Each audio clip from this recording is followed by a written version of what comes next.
ser positivos, crecer siempre, estar a favor. Todo eso es ser Más. Porque de los que tiran para atrás sobran. Radio Más Pilar. Más, siempre más.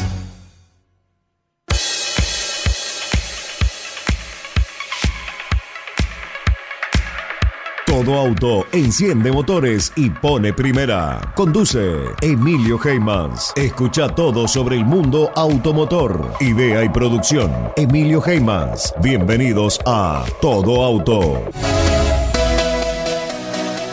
Ya está en marcha una nueva edición de Todo Auto, programa dedicado al mundo del automóvil clásico y actual. El invitado de hoy, constructor, diseñador, preparador y profesor Pedro Campo. En el control, José García Rosa.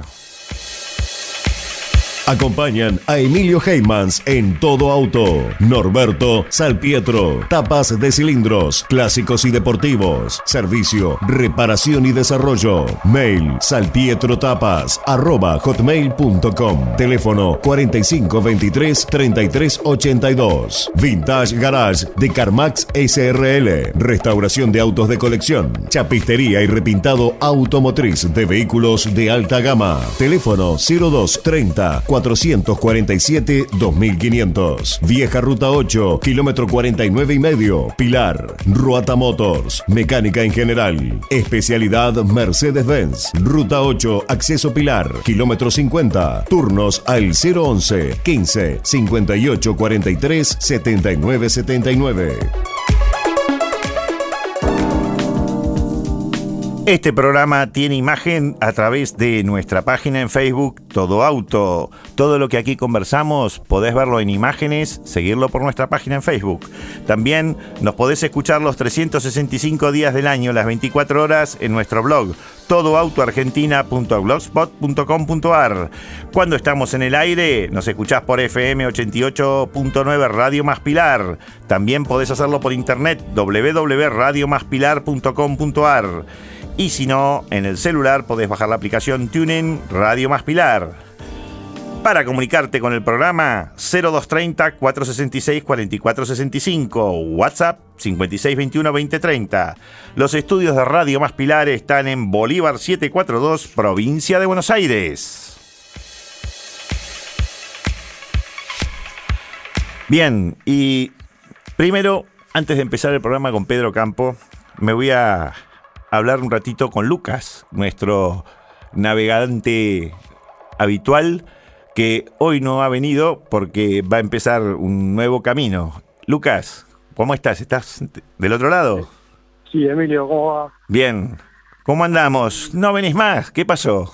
No, como dijiste, bueno, se me abrió una posibilidad nueva de trabajo y bueno, elegí priorizar eso en este momento porque, bueno, por distintos motivos. Y los tiempos no alcanzan. Sí, los tiempos no alcanzan lamentablemente, pues es horario full time. Y bueno, la radio, como todos saben, queda en Pilar. Yo tengo un poquito de viaje para allá y no era posible llegar. Y bueno, como hablé con vos fuera de aire, decidimos que lo mejor era no seguir. Bueno, Lucas, que tengas mucha suerte en tu nuevo emprendimiento y vos sabés que las puertas de Todo Auto están abiertas para cuando quieras.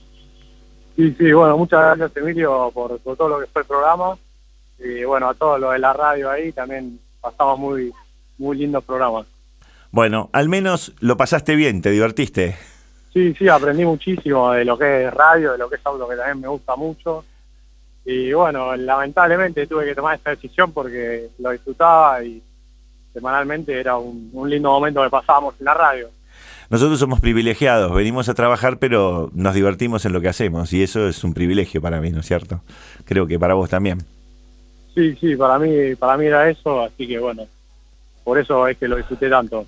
Bueno, Lucas, nos estamos viendo, mucha suerte y ya sabés, cuando quieras, Todo Auto está a tu disposición. Bueno, muchísimas gracias, Emilio. Un abrazo y nos vemos. Un abrazo, nos vemos.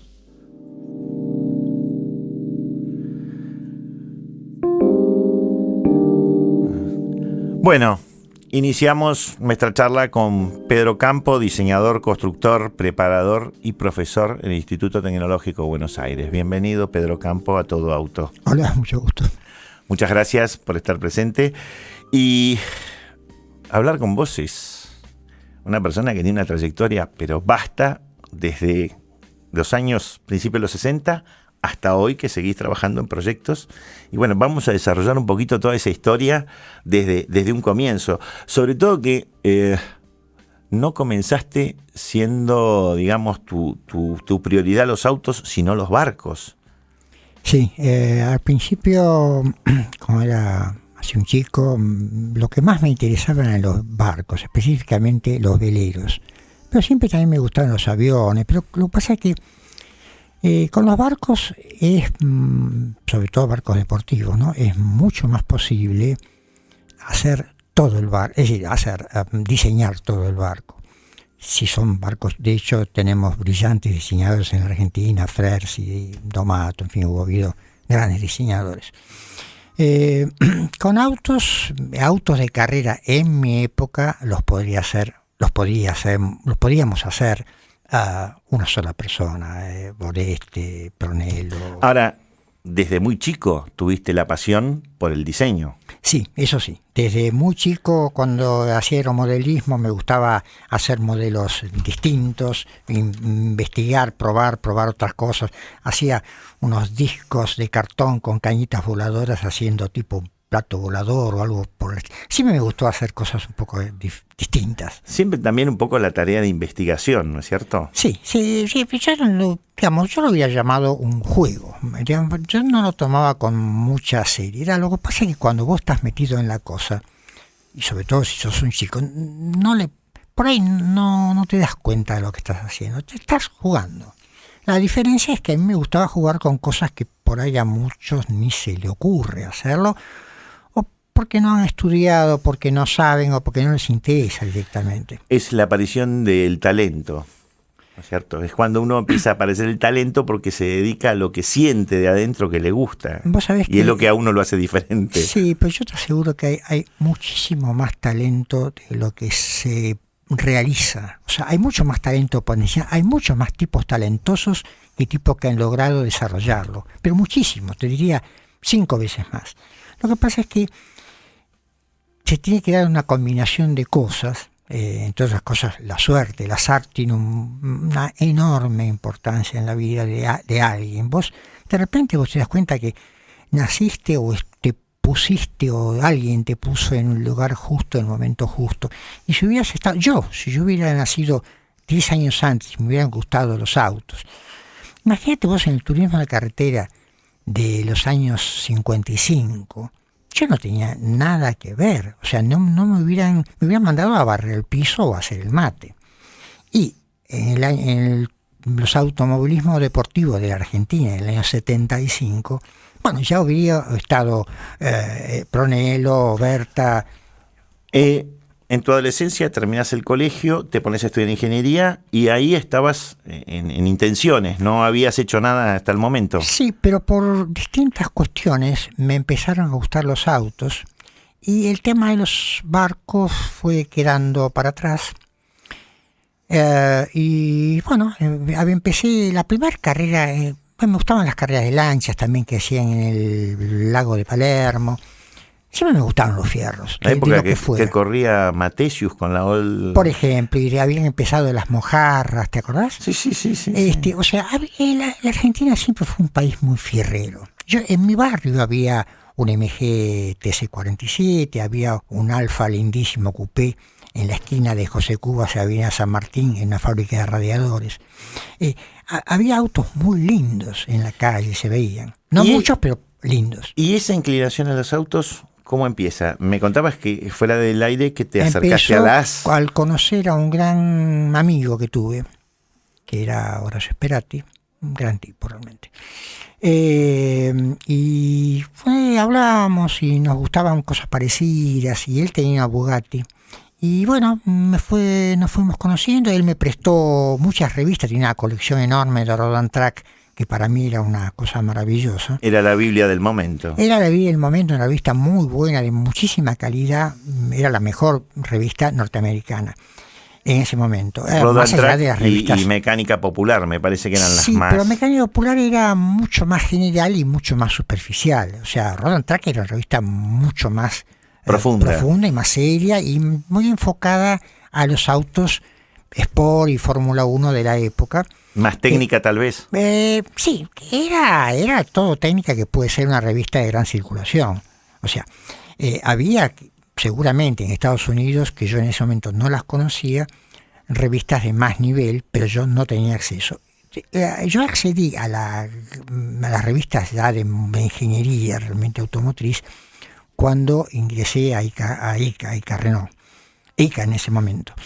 Pero antes de entrar en el tema de ICA, sí, me habías contado que la forma de acercarte al automovilismo también fue asociarte a la Sociedad Argentina de Automóviles Sport. Sí, ahí empiezan tus contactos, digamos. Primero fui a las carreras, a disfrutar de las carreras, una carrera muy linda que se hizo en la costanera de Buenos Aires. Después fuiste banderillero de la... Fui banderillero de la AS, también, que es un buen camino. Casi lo mato a Heriberto Bonen porque volcó justo en la curva del Ombú y yo tontamente quería enderezar el auto y él quería salir por el mismo lugar donde yo casi no le tiro el auto encima. Por suerte no pude.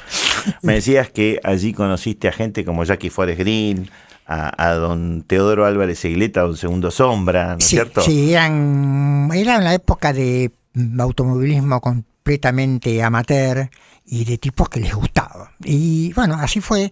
Jackie Green, después fui un muy buen amigo cuando estuvimos en Paraná trabajando juntos, no en los mismos proyectos, pero compartiendo muchísimas comidas y demás. Gran tipo, realmente es un tipo a quien aprecio y lo quiero muchísimo a Jackie.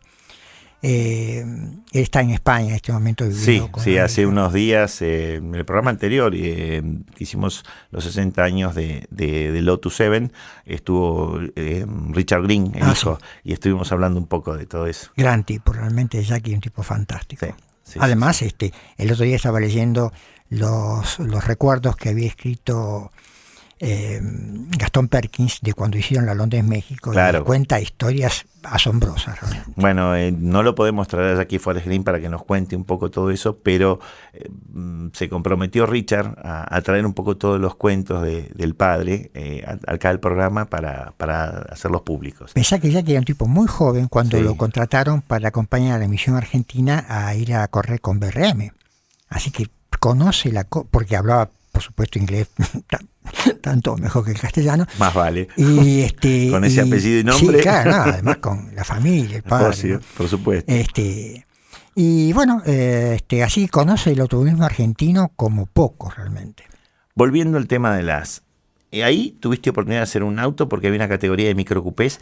Y no quiero equivocarme, en la categoría de monopostos Mini Junior, ¿puede ser? No, los Mini Junior aparecieron después. No, había una posibilidad de microcupés y la variante notablemente interesante, que eran unos autitos de diseño libre completamente, solo tenían que tener un motor de 175 centímetros cúbicos. Entonces, antes que eso yo había hecho un kart bastante interesante, con un chasis reticulado, pero eso es una historia, tenía 18 años, ¿no? ¿Tu primer auto lo hiciste a los 18 años? Sí. ¿Cómo era ese kart? Un kart todo reticulado de unos cañitos de luz, pero con ese auto manejando a alguien, y yo sentado arriba, nos fuimos desde Villa Devoto hasta el velódromo, por la calle. Claro. En esa época en Buenos Aires se podían hacer cosas medio increíbles. ¿Qué motor le habías puesto al kart? En ese momento tenía un motor Wazzoni, que era un motor italiano, 175, y ahí fue donde, entre otras cosas, me decepcioné mejor dicho, tomé conciencia de mi incapacidad de preparador de motores, y a partir de ahí nunca más hice un motor, jamás, porque no andaba. Pero sí preparaste chasis. Chasis sí. Y entonces, bueno, después de ahí, en la AS conocí a Roberto Carozzo y a su hermano, grandes tipos, y a sus tíos, que eran unos personajes asombrosos, que tenían un taller en Once, que eran tipos sumamente ingeniosos, habían hecho un camión a partir de piezas, y tenían un torno, por ejemplo, hechos con partes de un motor Bugatti de 5 litros, de uno de los pocos motores Bugatti 5 litros que hubo en la Argentina, debe haber sido casi el único. Bueno, con el block de esa Bugatti era el usillo del torno. Y con manijitas de puertas y una cosa increíble. Eso era un torno de las bancadas hechas de hierro ángulo, una cosa asombrosa. Bueno, entonces en el taller de los tíos de Roberto hicimos un auto monocasco de chapa remachada, que para la época estaba yo muy orgulloso realmente, porque yo me había comprado, estaba cursando en ese momento Física 2, y me había ido a comprar a la librería Rodríguez de lo que es hoy el Pasaje Güemes, la Galería Güemes. La Galería Güemes. Sí, hoy. San la Martín y Galería Rodríguez Florida. estaba, me acuerdo que fui a buscar el primer ejemplar de Racing and Motors, Racing Sport Cars, Chassis Design, de Costin y Phipps, que fue mi Biblia, me lo sabía de memoria ese libro, lo leí tantas veces. Y un libro conceptual, realmente tiene un poquito de cálculo, pero básicamente lo que te da es el concepto, y te da un concepto excelente. Está muy bien escrito ese libro. Y después aparecieron muchos otros libros, pero yo, por ese autito, que tenía una historia muy particular, es que logré entrar, primero a trabajar a Ford Motor Argentina. ¿Cómo entraste en Ford? Bueno, yo quería casarme, necesitaba un trabajo de 8 horas, así que fui, toqué el timbre en Pacheco. ¿Qué año? Debe haber sido 63. Sí, 63. Yo tenía 22 años. Y 63/64. Sí. Pero, bueno, el trabajo dentro de una gran terminal no era lo que yo estaba ni remotamente acostumbrado. Yo era un estudiante de ingeniería que de repente ¿Y con qué te encontraste? ¿Entraste Ford como estudiante de ingeniería? Como dibujante, yo... Como dibujante. Sí, dibujante. Yo copiaba planos, ¿viste? Pero aprendí mucho. Lo conocí a Tomadoni, por ejemplo, interesante diseñador, que hizo una escuela que le sirvió a varios diseñadores argentinos. ¿Fue una escuela paralela a la universidad? Sí, con Tomadoni lo conocí, no sé, no mucho, pero él había hecho varios trabajos entonces como jefe de styling de Ford, ¿no? Y después de ahí me apareció la oportunidad. No estuviste mucho tiempo. No, 6 meses, 7 meses. 7, 8 meses, sí, ponele. Y ahí apareció la posibilidad de irme a trabajar a ICA, al equipo de competición. Con lo cual yo le consulté a mi mujer, que estaba recién casado, le dije, mira, me ofrecieron un trabajo con autos de carrera, voy a ganar un poco menos. Me dice, no, si es lo que te gusta, anda ahí. Eso también le voy a estar siempre agradecido. Y me fui a trabajar, y bueno, entré como secretario. ¿Fuiste a Industrias Kaiser Argentina en ese momento? Todavía no era ICA Renault. No, era Por eso ICA. Industrias Kaiser Argentina. Sí, la vinculación con Renault, por supuesto, estaba. ¿Y te fuiste a vivir a Córdoba? No. Nosotros teníamos la división competición de ICA en ese momento, estaba en Buenos Aires. Cosa que justamente ocasionó finalmente la separación de Horacio Steven, Rodolfo Fraga, que fue un gran tipo, a quien guardo un recuerdo realmente imborrable, y mía, y nos fuimos junto con Luster. O sea, con Horacio Steven y vos se fueron a Rodolfo ICA. Fraga. Y Rodolfo Fraga, Sí, los tres. Nos fuimos los tres el 1 de enero del 67. 7, por ahí. Sí, 1 de enero. Exactamente el 1 de enero. Ahí es la fecha oficial de la renuncia, Sí. Y de ahí fuimos al equipo Ford. El equipo Ford venía de correr la Perdón, Dos en ICA Océanos. Renault, ¿qué hicieron? Con el equipo de Steven, ahí que hicieron Ellos ese ganaban tiempo. todas las carreras. Claro, fue una época para mí de aprendizaje, y hubo un proyecto muy extraordinario que fue hacer un auto para ir a correr a Le Mans. Cuando me lo contó Steven, que tenía ese proyecto, yo dije, no puede ser. Yo tenía 24 años, qué sé yo, y 25 años me dicen, pero yo hacer un auto para ir a ¿Qué correr. consistió ese proyecto? Bueno, te cuento. Ese proyecto, yo hice el proyecto era, te cuento, había una temporada de Fórmula 2 donde compramos ruedas, rótulas y una serie de elementos que acá en la Argentina eran directamente, no había. Sí, tenían que aprovechar que venía eso del Por exterior, supuesto. de Entonces Europa, para compramos comprarlo. ruedas a uno de los tantos equipos Lotus, a rótulas y bombas de freno, qué sé yo, caliper de freno, una serie de cosas. Y hicimos una réplica, llamalo, de lo que había hecho Oreste en Córdoba, que era el ratón escandaloso, ¿te acuerdas? Sí, por supuesto. Bueno, nosotros teníamos un casco de Renault Gordini, pero con la tapa de motor de aluminio, las puertas de aluminio y el capó de aluminio. Y todo el auto estaba hecho con la chapa que un poco más delgada, que era la que se usaba en Francia. Los Renault Gordini acá hechos en Argentina, los Renault. Sí. El Dauphin, El Dauphin, después Gordini. Era la chapa bastante más gruesa. El auto que se hacía en Argentina era mucho más fuerte que el francés. Pero el peso de la homologación era el del francés. Entonces teníamos un casco de esos y le pusimos todo, y le pusimos un motor R8 Gordini, hecho por Gordini, con un sistema muy curioso de encendido, con unos canales, una precámara de encendido, una cosa rara. Y bueno, hicimos un auto que andaba muy bien, muy bien. Curiosamente, Estéticamente era un Renault Gordini, un Renault sí, un Gordini.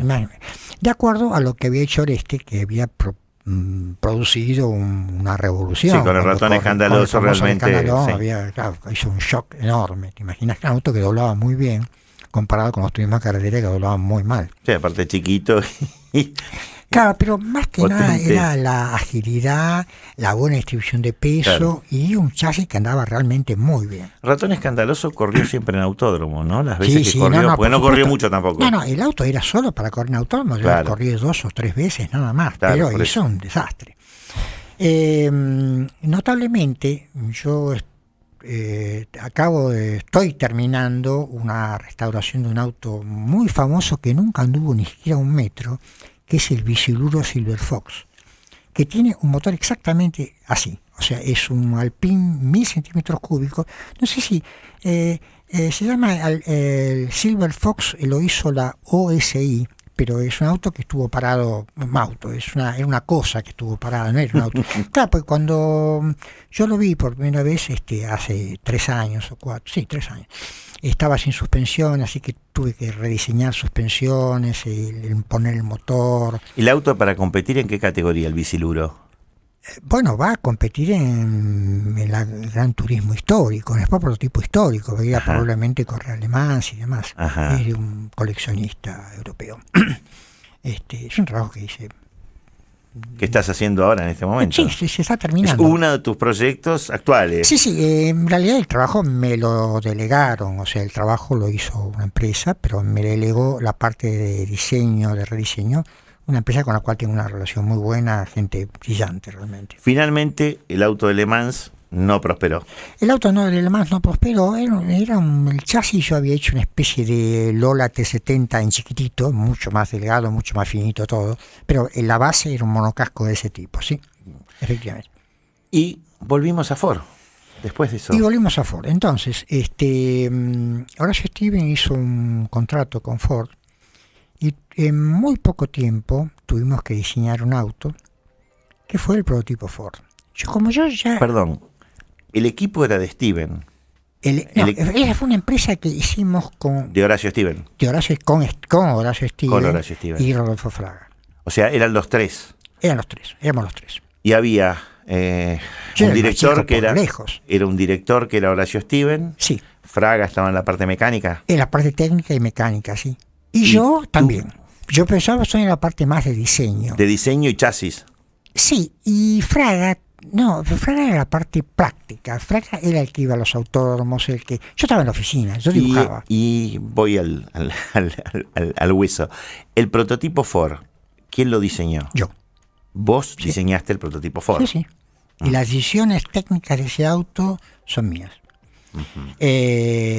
Tuvo una... claro, tiene los errores... Hay errores. Tenía aciertos y errores. Convengamos que en esa época era todo ensayo-error. Todo se pensaba, se ponía en práctica y de ahí los resultados Sí, modificaban claro. o no. Sí, yo tenía mucha bibliografía y la usé. Y de hecho, el Toro Naranja, que es ni más ni menos que un chasis de prototipo Ford, Es exactamente un chasis y una carrocería, a la cual lo único que hice fue reubicar el tanque de combustible por razones obvias. Antes de entrar en la historia del trono naranja, el prototipo Ford no tuvo éxito y se abandonó por el hecho de... Tuvo 2 accidentes terribles. Claro, eso es lo que causó que no tuviera éxito, digamos, lo que hizo que terminara el proyecto de Ford. Se demostró que el auto, el diseño era tan bueno que de hecho Pairetti tuvo el coraje de comprarlo y de... sé que en la época fue muy criticado por eso, porque le compraba un auto de ese tipo. Sí, era una cosa muy arriesgada, pero extremadamente arriesgada, pero Pairetti tuvo la inteligencia o la perspicacia de ver lo bueno que tenía el auto y lo compró. Sí, fue criticado, fue decir, pues están metiendo en algo que es medio muy... Claro, convengamos que el prototipo Ford le costó la vida a Oscar Cavalén y a su... Y a mi amigo, mi querido amigo Pachacho Arnaiz. Bueno, y a después... quien yo hice entrar a la empresa. Claro, y tuvo un accidente también a Tilio Viale del Carril, del cual salió ileso él, pero falleció el acompañante, si mal no recuerdo. Sí, él salió con algunas quemaduras, pero básicamente... El problema del auto de él, de ese auto, era que los tanques estaban al costado y eso, en caso de golpe, era... En esa época todos los autos tenían los tanques al costado. Los autos internacionales. Porsche, Ferrari, el Lancia Ferrari de Fórmula 1 tenía tanques al costado. Lo cual los transformó en una bomba de tiempo ante un golpe. Por supuesto. Porque después vino la modificación. Vos pensás que el auto que corrió Jorge Cupeiro, el Fórmula 1 que corrió Jorge Cupeiro en Rafaela, con el cual ganó en Rafaela, le puso 2 enormes tanques de combustible a los costados. Y claro, como no le pegó nada, no se rompió. No, por supuesto no pasó nada y ganó Rafaela. Claro, era la falta de experiencia en esa época respecto a la seguridad. En esa época de seguridad no se hablaba. Exactamente. De seguridad no se hablaba. Iban atados y de milagro le habías puesto un arco antiguo. Recordemos los TC que le pasaban los bidones por la ventanilla y en carrera refuelaban. Refuelaban en medio de saltos, a los saltos, una cosa de loco. Y el cockpit la cabina se llenaba de nafta. Por supuesto, más de una vez se han quemado por la nafta, por el contacto. Contacto y fuego. Sí. Saigos y otros tantos, creo que hubo accidentes muy terribles. Se vivía en una época donde realmente había muy poco cuidado por la vida humana. Vos pensás, los autos estaban llenos de ángulos dentro del habitáculo, de los autos de calle. La gente, por principio, iba sin ¿Los TC no corrían con jaula en esa época? Por supuesto que no. Sin jaula y sin cinturón de seguridad. Porque tenían miedo, notablemente tenían miedo de morir dentro del auto, quemados. Sí. Pues decían, no, pues estoy atado. No, el problema es que si vos no estás atado, te vas a lastimar, vas a quedar inconsciente. Y ahí viene el problema. Si vos estás atado, bien atado, tenés aunque se prenda, vos vas a estar entero y consciente y vas a poder salir. Recuerdo no hace mucho haber estado en una réplica de una Chevrolet 39 de TC, más específicamente la de Fangio, y miré el techo en un momento determinado y vi que no tenía jaula y vi lo finito que era el techo. Entonces me ubiqué en esa época y me dio espanto con el concepto de hoy, ¿no es cierto? Vos pensás que a Fangio le cronometraron 302 kilómetros por hora en Spa-Francorchamps con la Alfetta, que eso era como ir a caballo a 300 kilómetros por hora, porque él se sentaba a caballo de la caja de velocidades sin casco, sin cinturones, sin arco, sin nada de nada, simplemente. Y bueno, en esa época se mataban 3 pilotos de Fórmula 1 por año. Y el esfuerzo que era manejar esos autos. No, eran tipos muy fuertes. Yo recuerdo que no hace mucho tiempo tuve la oportunidad de manejar un Fuerza Libre y me lo prestaron y recordé inmediatamente porque la palanca de cambio está en el centro de las piernas y encima el volante es recto. Y me acordé a la hora de doblar de Fangio porque había que estar cerca del volante y traerlo desde abajo para doblar, ¿no es cierto? Sí, el esfuerzo que había que hacer era muy grande. Por supuesto, lo que pasa es que la adrenalina, no te olvides que... también era grande. Pero por supuesto. Sí, igual la de ahora también debe ser, pero lo que pasa es que vos pensás que ahora un auto de calle dobla más rápido que Fangio con el Mercedes. Sí. Es una cosa increíble. O sea, hoy con un auto de calle podés doblar a una G sin ningún problema. ¿Qué significa? Que si vos pones un péndulo dentro del auto, se va a inclinar a 45 grados. Bueno, qué buena experiencia, no se me ha ocurrido. Claro, o los líquidos dentro del tanque de nafta, se pone la superficie de la nafta, o de todos los líquidos, se pone a 45 grados. Entonces, Fangio doblaba una G escasamente, y hoy los autos buenos de calle, cualquier auto de alta gama, tracción trasera preferentemente, aunque algunos pocos de tracción delantera también, doblan a una G. Podrían doblar, o sea, la gente normal no dobla una G ni cerca, pero un piloto bueno en una pista... Un piloto entrenado, estamos hablando de gente entrenada. Sí, claro. No muy entrenada, simplemente que sepa lo que tiene que hacer. Ni más ni menos. Vos sabés que uno ve los autos actuales y yo creo que un 80%, un 90% de la gente que maneja un Porsche, un auto de ese nivel, no sabe cuáles son las prestaciones y las limitaciones reales del vehículo. Claro, exactamente. Bueno, yo tengo algunas experiencias notables con Tito Besone en ese aspecto, y ahí te das cuenta de la diferencia inmensa que hay entre un corredor profesional y cualquiera de nosotros. Pedro, vamos a una pequeña pausa comercial y continuamos charlando contigo.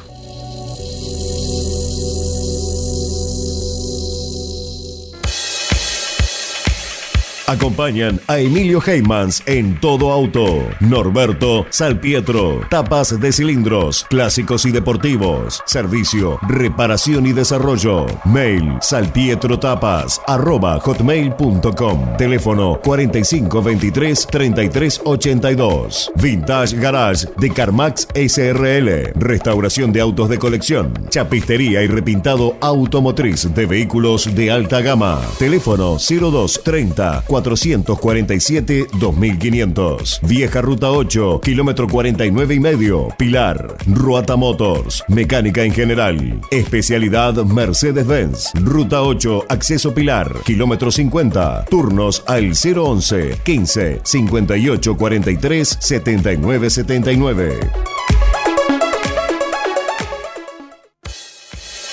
Continuamos charlando con Pedro Campo y toda aquella época del Sport Prototipo tan adrenalínica. Pedro, el Bauer Ford F100 o Steven Ford F100 fue el prototipo que dio origen al Trono Naranja. Habíamos dicho que lo compró Pairetti. ¿Qué modificaciones se le hicieron al Trono Naranja? Yo publiqué una foto hoy en el Facebook de Todo Auto, donde están los dos coches y donde visualmente se ven en la estética las diferencias. Pero el auto mecánicamente tenía cambios en el chasis, en el ancho, ¿cómo era? No, te cuento. Al auto lo que se le hizo fue, primero, obviamente, reubicar el tanque de combustible que se puso sobre el eje trasero, como era del uso, y finalmente el efecto que yo temía mucho de la variación del centro de gravedad. O sea, claro, con tanque lleno está la cola pesada y con tanque vacío está la trompa pesada. No era tan grave finalmente, porque en realidad la variación de los ángulos de los tensores con la carga compensa un poco, pero bueno, por suerte andaba bien el auto. Y otra modificación muy importante seguramente fue el spoiler trasero, que el flector trasero, eso realmente era fundamental. Le generaba carga atrás. Sí, porque además la forma de la cabina era muy favorable. Porque claro, como vos me decías que te habías inspirado en hacer la cabina en otro auto. Sí. La forma de la cabina está inspirada en un auto de Le Mans que había hecho un gran aerodinamicista francés, Charles Deutsch, que finalmente, entre otras cosas, diseñó el Porsche 917 y otros autos. Ah, bueno. No, de los grandes. Y él había diseñado un autito con motor CD y también algunos Alpine, me parece. Y entonces yo sabía que esa era la forma ideal. Además, vos ves el Trono Naranja y realmente la forma de la cabina, el parabrisas, todo realmente está optimizado. De hecho, el parabrisas estaba pegado, de tal forma de que no había burlete. En esa época, acordate que los parabrisas iban con un burlete, el cual es un borde transversal a la corriente de aire, que es una cosa terrible. Nosotros lo pegamos con un adhesivo de siliconas. Y bueno, entonces la forma era muy muy buena y el aire llegaba muy bien al deflector. Eso es fundamental, o sea, yo creo que ese deflector, la presión vos la medías a todo el largo en el ancho, y prácticamente era bastante, no era constante, pero era bastante. Poner en el medio hubiera la mitad de los bordes, pero si hubiera tenido una burletes o cosas así, En ese momento el equipo era particular, no había ningún apoyo de fábrica con el Trono Naranja, era Horacio Steven, vos... No, General Motors en ese momento tenía participación, digamos, no oficial. Pero apoyaba. Pero apoyaba, sin duda. Los autos estaban dentro de experimental de General Motors, estaba ahí, acordate que estaba Omar Wilke, Persoli, estaban dentro, estaba él, la Colradita del Bordeo, estaban todos empezando en esa época. Pero, claro. Porque han llegado hasta no hace muy poco. Omar Wilke falleció no hace mucho, 2 años. Sí, claro, bueno, todos empezaron. Y siguió hasta el último momento. Claro, y bueno, los tipos que trabajaban ahí en General Motors eran Wilke, Persoli y el ingeniero Joseph, que después, con el cual tuve una productiva asociación. Claro, porque, digamos, con el Trono Naranja ganan el campeonato de TC del 68. Sí. En el 69 aparece la categoría Sport Prototipo y cambia de categoría. Efectivamente. Ahí el Trono Naranja ya se desarrollan los demás autos y no obtienen los resultados del año anterior. ¿Me equivoco? Claro. No, claro, por supuesto. Bueno, ahí ya habíamos hecho los autos, habíamos hecho un contrato con Shell, hicimos aparece el Trono Sprint. El Trono Sprint, claro. Entonces, el contrato era de 3 autos de Sport Prototipo y 3 Fórmula 1. Se construyeron más de 3 Fórmula 1, creo que no sé si son 4 o 5. Uno fue el Trono Sprint de Cupeiro. Uno fue el Trono Sprint de Otro Cupeiro. Fue de Di Palma. ¿O me equivoco? No, Di Palma, Di Palma lo que tenía fue el trueno blanco, que era como el Trono Naranja, pero de color blanco. Sí, claro, también después estuvo el dorado de Cacho Fangio. Que tenía Cacho Fangio. No, eso eran biplazas. No, me refiero a los monopostos. Estoy recordando el trueno de Cupeiro. No, Cupeiro, también lo corrió Monguzzi, Ternengo, Bruno, Bianini también. En fin, no hubo. O sea, tenían al mismo tiempo autos en la mecánica argentina Fórmula 1 y en Sport Prototipo. Sí. ¿Cómo era trabajar en 2 autos conceptualmente totalmente distintos, no? Sí, bueno, pero qué sé yo, las fórmulas en el fondo son bastante parecidas. O sea, en la Fórmula 1 en esa época se había podido ponerle alerones, tenían un alerón enorme, altísimo. ¿Esos alerones iban a la suspensión? Sí, el auto que yo hice sí, iba a la suspensión. En el blanco, en el Trono Sprint también. Y me pasó una cosa muy curiosa. Cuando estábamos en Rafaela, debutamos en Rafaela con ese auto. Y resulta que los pilotos se quejaban de que el auto iba de cola. Yo digo, no puede ser que con ese alerón enorme vaya de cola. El auto es imposible. Dieron 3, 4 vueltas. Me decían, no, el auto va de cola. Y no sé cómo fue que, no sé si a mí o a Fraga se nos ocurrió, que, claro, el alerón cargaba sobre el eje trasero, no sobre la carrocería. Entonces, la carrocería se levantaba por la sustentación. Y las ruedas iban al piso. Las ruedas se pegaban, pero la carrocería se levantaba. Entonces eso modificaba el ángulo de los tensores. Y entonces rápidamente improvisamos ahí en los boxes, que no teníamos ni siquiera una máquina agujerera eléctrica. Improvisamos para hacer los agujeros para los remaches, improvisamos con unos clavos. Imagínate, tuvimos que hacer los agujeros, improvisamos unos spoilers con pedazos de chapa que teníamos ahí en el box. El famoso dicho argentino, nosotros tratamos con alambre, con lo que tenemos lo solucionamos. Sí, claro. No había otra. Y bueno, y se curó porque, pero eso es una de las cosas que te obliga en las carreras es a percibir un problema y solucionarlo en el momento, claro, pero bajo una presión enorme, cosa que eso después ya no fue posible, ni siquiera deseable, no es deseable en realidad. Suponete, yo veo que en este momento ya hace, no sé, 20 años posiblemente, en Europa tienen la variante A, la B, la C, la 302, la 405, la 323, la que fuera. Entonces, algo no anda y baja la 323. O sea, son cosas que ya probadas. Si la primera no anda, prueban con la segunda, pero no improvisan absolutamente nada. Además, en esos autos es imposible, porque, entre otras cosas, porque los reglamentos son tan restrictivos, que te obligue, si cualquier cosa que improvises probablemente lo sacas del reglamento con, por supuesto, consecuencias. Imagínate, aunque Sí, ganas la carrera, descalificaciones y perdiste, claro, te echan. Entonces no puedes improvisar absolutamente nada. El Simplemente Trono Sprint nació con motor hecho en Inglaterra primero y después con motores de primero Joseph. nació con un motor hecho en Inglaterra y tenía serios problemas el auto. ¿Que era motor General Motors inglés o era otro motor? No, era un Chevrolet 250. Ah, Pero, no, 230. mm. Sí, yo creo que 230. Y tenía problemas de enfriamiento, Se ve que los ingleses, el motor tenía potencia, pero no duraba nada, 2 vueltas. Y ahí fue cuando llegó el campeonato triangular. El otro andaba muy bien, pero el motor hervía todo en una máquina. Entonces apareció el ingeniero Joseph con un motor que no tenía muchísima potencia, pero era extraordinariamente ¿Qué confiable. potencia tenían los CP de esa época? Mira, no me acuerdo bien, pero suponete podría llegar a tener con 4 litros, ¿no? Tenían, ponerle 260 caballos, 280, pero no más, no creo que más. ¿Y desarrollaban una velocidad más o menos aproximada de? No, los autos iban rápido, iban 260, 270. No, rápido iban rápido. Velocidades que hoy los alcanza un auto de calle. No, los 70 tenías un auto muy bueno para andar los 70, tenías un Porsche. Pedro, yo recuerdo que en el año 71, 72, andar a 140 era como si hoy dijeses a 260. Sí, claro. En la calle, en un auto de calle. Es que es que las gomas de la época, los autos, pensá de qué auto estamos hablando, ¿no? ¿Qué es más importante en el auto?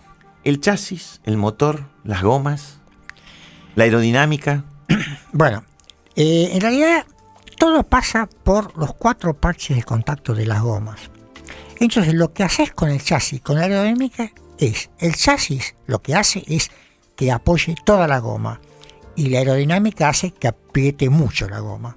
Chao, eso es todo. Fin de la descripción. Fin de la descripción. Claro, la descripción es esa, no es otra. O sea, el chasis, y que el motor sea potente para arrastrar con todo eso. Para empujar todo eso, claro. Pero vos fíjate que vos, con vos a un auto le aumentás 10 caballos y podés bajar algunas décimas. O podés perder. Pero en cambio, con un chasis bueno ganás muchísimo más. No tanto en las categorías más evolucionadas, donde ya te digo, hay un proceso de puesta a punto y de trabajo previo, de deberes hechos en la casa. Un buen chasis te permite doblar más rápido, te permite que el auto esté apoyado. Acelerantes, o sea, sería como que más porcentaje del tiempo de vuelta estás a fondo. Que, digamos, en la evolución de los años 70 a hoy, los chasis antes eran mucho más pesados, hoy vos ves que a lo mejor estructuralmente se parecen, pero son mucho más livianos.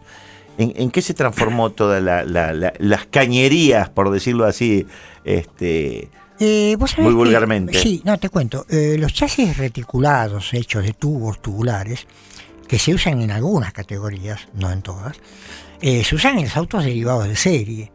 En los autos especiales no, son monocascos de carbono. En realidad la exigencia de seguridad y de rigidez es tal que no te creas que son mucho más livianos los chasis de hoy. Lo que son indestructibles, porque cuando ves un auto del Dakar, por ejemplo, que están hechos, y eso no hay forma de romper. Pero los caños o los reticulados, como decís vos, de las estructuras, ¿no son más finos? Sí, algunos son un poco más finos, pero... digamos, en los nudos de unión que tienen esas estructuras, ¿no está también la resistencia? No, la resistencia está, por supuesto, son siempre caños rectos, siempre, y con diagonales por todos lados. Bueno, justamente, en todo caso, la investigación consiste en poner los diagonales que hace falta y no los que no hacen falta, porque si vos pones más diagonales que los necesarios, vos empezás a tener, en un momento la rigidez empieza a crecer, la rigidez torsional del auto, o sea, el auto no se retuerce. Entonces, ¿para qué sirve un auto no se retuerza? Para que el tren trasero se entere de lo que está haciendo el tren delantero y viceversa. Pero en realidad, una vez que vos llegás a un cierto nivel aceptable, después vos seguís agregando peso y la rigidez puede aumentar cada vez menos. Y entonces eso nos traduce en mejor tiempo de vuelta, que finalmente es lo que te importa. O sea, vos empezás a tener ganancias decrecientes, que es una cosa que pasa en ingeniería. Una vez que vos te pasás del óptimo, te puedes empezar a hacer peor, no mejor. Pedro, termina el Trono Sprint y no hubo un gran éxito con ese auto, pero sí con los Chelco que vienen en el 70, ya con la intervención de la Comisión de Concesionarios General Motors. Sí, el Chelco es básicamente un Trono Sprint con el techo bajado, de acuerdo a lo que permitía el reglamento, y un motor hecho por el ingeniero Joseph que era extraordinariamente confiable. Eso era un tractor irrompible. Más allá de que en esa época usábamos todavía los zapatitos, o sea, los botadores de chapa y las rótulas. Después se pasó a los balancines maquinados de Crane o de cosas por el estilo, mucho mejores, por supuesto. Pero bueno, lo que pasa es que vos estás siempre limitado por los reglamentos. Y en cierta forma está bien, porque si vos haces una cosa completamente libre, se transforma en una carrera de plata. O sea, va a ganar siempre el que tenga más plata. Es lo que pasa siempre en todas las categorías. Hoy en día en el amateurismo uno de los problemas es ese. Claro, entonces vos con el reglamento igualás para abajo. Pero en cierta forma es así, y en cierta forma es bueno que sea así. Porque si no, una carrera solamente de plata, llegás a cosas medio absurdas, como fue en un momento el DTM alemán, donde tenías autos con,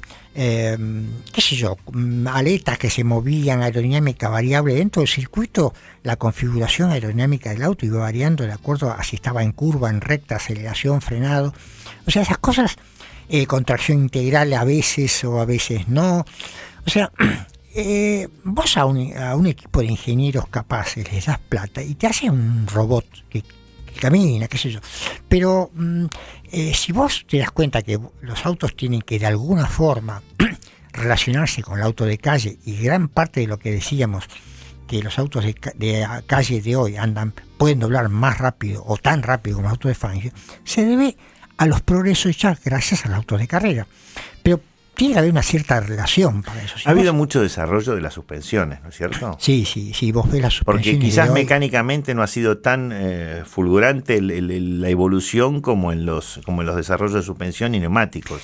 Claro, las gomas de hoy son gomas de carrera de hace 20 o 30 años, de calle.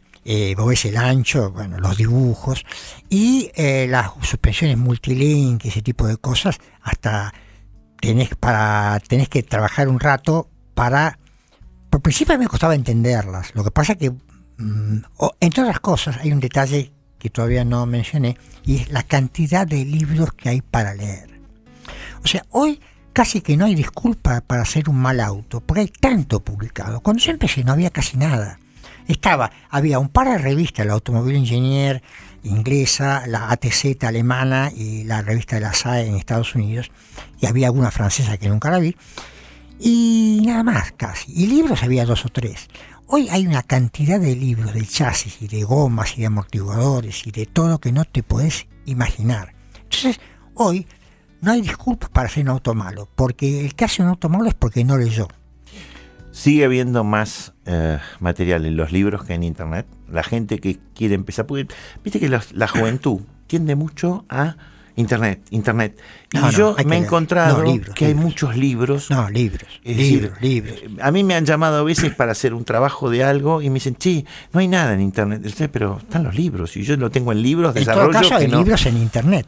Pero en todo caso vos por internet puedes acceder de forma más o menos fácil a los libros, que por ahí son carísimos, porque hoy cualquier libro cuesta $100. Claro, cualquier libro. Claro. Técnico, ¿no? Estamos hablando. Sí. Entonces, internet eso, pero la información dura, la información que sirve, la información que hace la diferencia, no solo la información, sino la formación, que es lo que te permite entender algo, está en los libros y en alguien que te enseñe y en ver, experimentar y probar. ¿Cómo fue toda esa etapa? Porque se nos va acabando el programa y tenemos mucho que hablar todavía. ¿Cómo fue toda esa etapa de la Comisión de Concesionarios General Motors con los Chelco 1, 2 y 3? El 1 prácticamente era el Trono Sprint, casi sin modificaciones. Sí, directamente. Las aletas, esas traseras, ¿para qué servían? Pues los alerones. No, servían para sostener el alerón. Para eso sí serían. Después, esas aletas, en realidad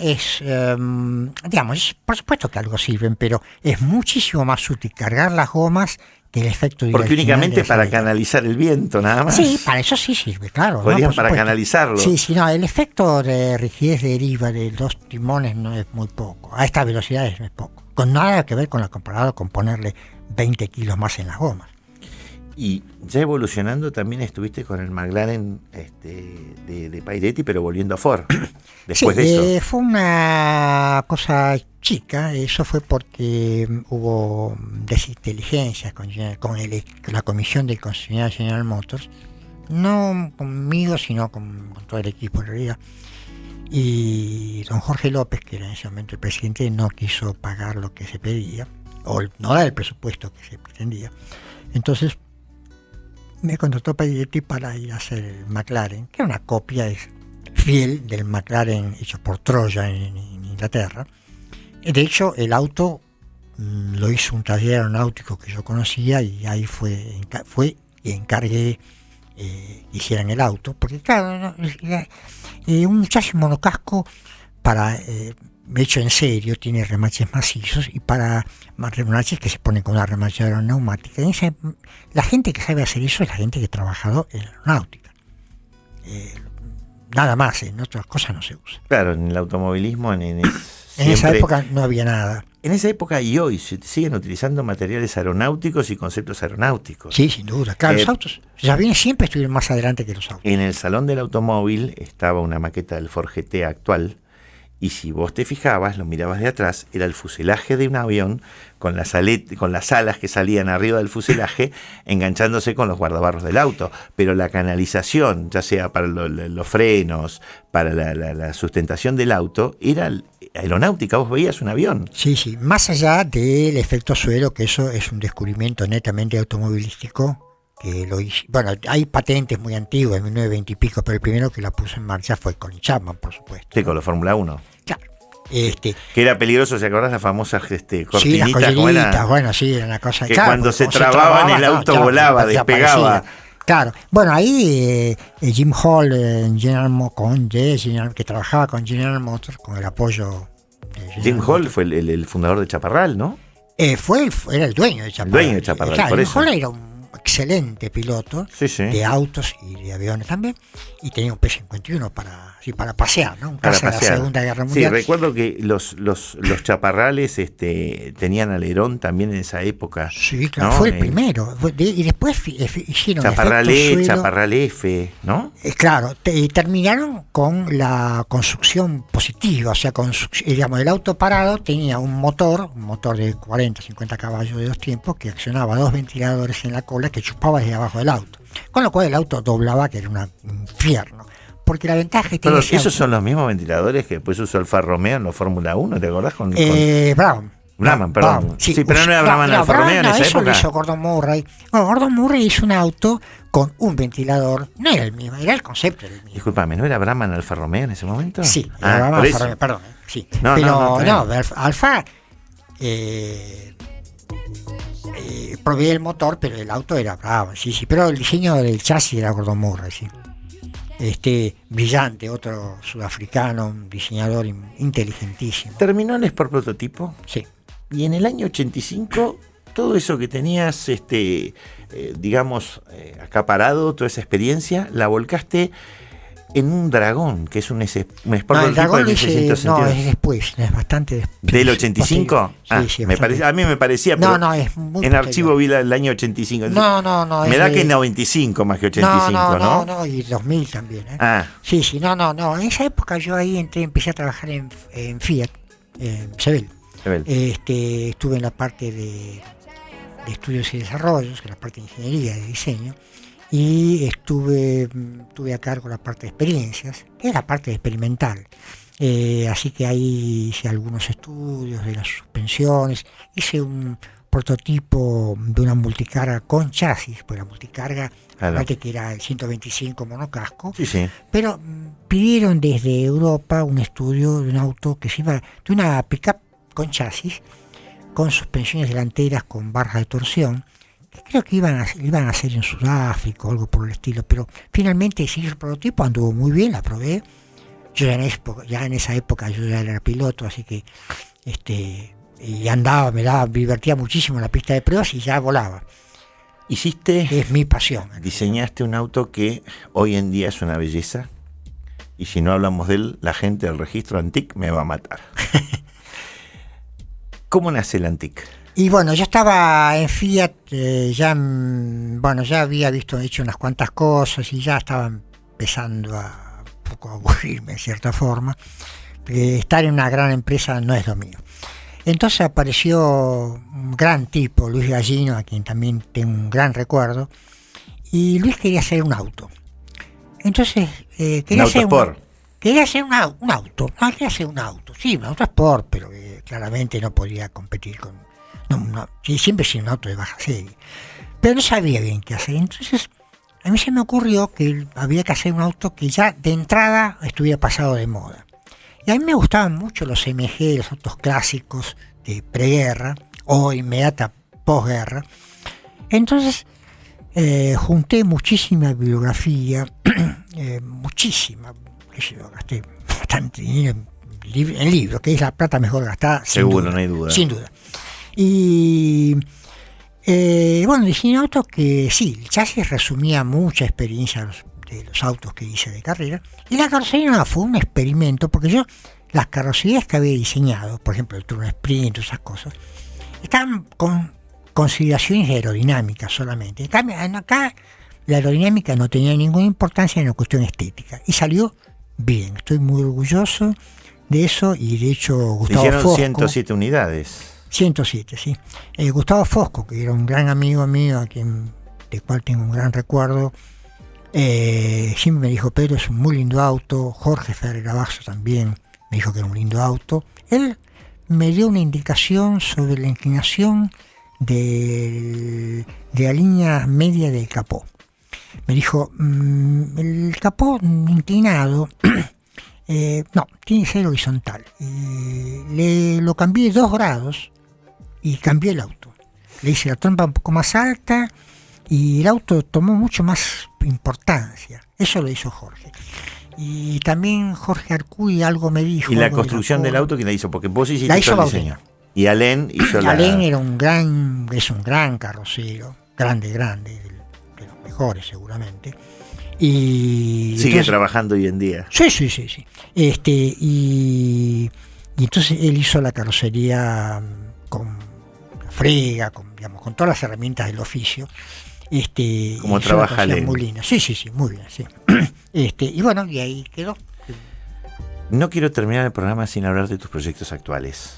¿Estás trabajando? Estoy porque hablamos de tu trayectoria. Y espero trabajar hasta el último día que me quede. Es lo mejor que se puede hacer en la vida. Por supuesto. Yo creo que uno no se tiene que jubilar. El privilegio y la suerte de trabajar en lo que te gusta, trabajar es lo mejor que te puede pasar. La jubilación tiene que ser un trámite. El resto hay que seguir. Un trámite, por supuesto. Es para cuando estás muy cansado. Bueno. Contame, estás haciendo una FF con Hernán Charalambopoulos, el griego. Sí, por supuesto. Estoy haciendo con él, que es un excelente diseñador, a quien conocí en un emprendimiento. Ha estado acá en este programa con Jorge Ferreira Brazo hablando de diseño y disfrutamos un programa muchísimo con él. Estaban haciendo un auto con un motor V6, motor central, transversal, y un auto que va a quedar muy lindo, suspensión independiente de las 4 ruedas, por supuesto, obviamente, con 4 ruedas. ¿V6 qué cilindrada? Es un Alfa 164 el motor de origen, pero acepta... 3.000 centímetros cúbicos son. Sí, 3 litros, sí. Pero acepta motores de muchos V6 que hay en este momento. Y además estoy haciendo... ese auto el chasis está terminado completo, hay que hacer la carrocería. La carrocería no está terminada todavía. No está ahí. No, está terminada. Porque alguna vez vi algún dibujo, algo que iba a ser un convertible. Sí, no, es un abierto, es Spider. Un abierto, es Spider. Sí, Spider, sí. Es una barqueta en realidad. Sí, exacto. Y también estoy haciendo ahora un auto con una remota inspiración de un Fraser Nash 48 con motor BM, 2,5 litros, que estoy haciendo con un amigo trompetista de jazz, nada menos, que es otra de mis pasiones, el jazz. El jazz. Sí, yo escucho jazz desde que tengo 15 Mientras años. trabajas, escuchas jazz. Sí, por supuesto. Claro. Sí, claro. Hay una radio que pasa jazz solamente. Y está inspirado en un Frazer Nash, me dijiste. Está inspirado en Frazer Nash, o sea, es un auto... Expliquemos qué es una especie de Lotus, es como una especie de Lotus, pero un poco más grande. Lotus 7, perdón. Sí, un Lotus 7. Es más redondo y con 4 guardadores de bicicleta, 2,5 litros, el auto va a andar rápido, por supuesto. Y bueno, y eso, y además se está terminando un avión, que ese es una de las pasiones y sueños de mi vida. ¿Te faltaba algo, Pedro? ¿Un avión también? No, empezamos con los barcos, pasamos los autos y ahora estamos en un avión. Submarinos nunca hice. Bueno, tenés tiempo todavía de hacerlo. Estamos a tiempo. Sí, no voy a hacer. Contame, ¿cómo es el avión que estás diciendo? El avión es un avioncito muy lindo, es para las escuelas de vuelo y para los aeroclubes.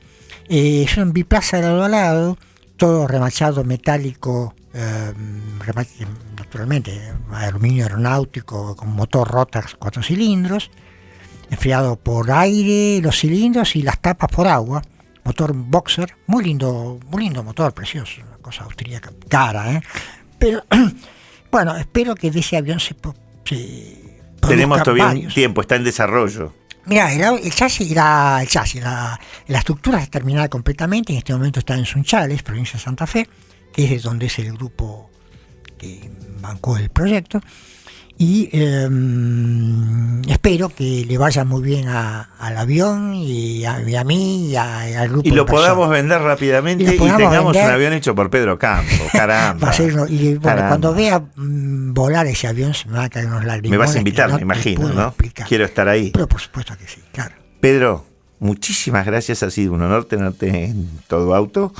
Y bueno, podríamos seguir horas hablando contigo, porque esto da, si vieras todo lo que hemos dejado acá colgado, entre ellos la pick-up que también hizo ENIAC en su momento, la Durango y qué sé yo, sí, que no hablamos del tema y algunas cuantas cosas más. Pero en bueno, más de 50 años de trabajo hay tiempo para hacer muchas macanas. En algún otro momento te vamos a volver a invitar y seguiremos hablando de los proyectos que estás haciendo ahora. Ojalá se concrete lo de la AFF y podamos tener un diseño de Pedro Campo en la calle actual. Muchas gracias. Muchísimas gracias por tu presencia en Todo Auto. Gracias. A ustedes nos estamos viendo la semana que viene y no se olviden que si quieren escuchar la reiteración de este programa lo pueden hacer el sábado a las 10 de la mañana y si no, en nuestro blog todoautoargentina.blogspot.com.ar. Hasta la semana que viene, nos vemos. Todo Auto conduce Emilio Heymans. Hasta un nuevo encuentro de Todo Auto. Idea y producción, Emilio Heymans.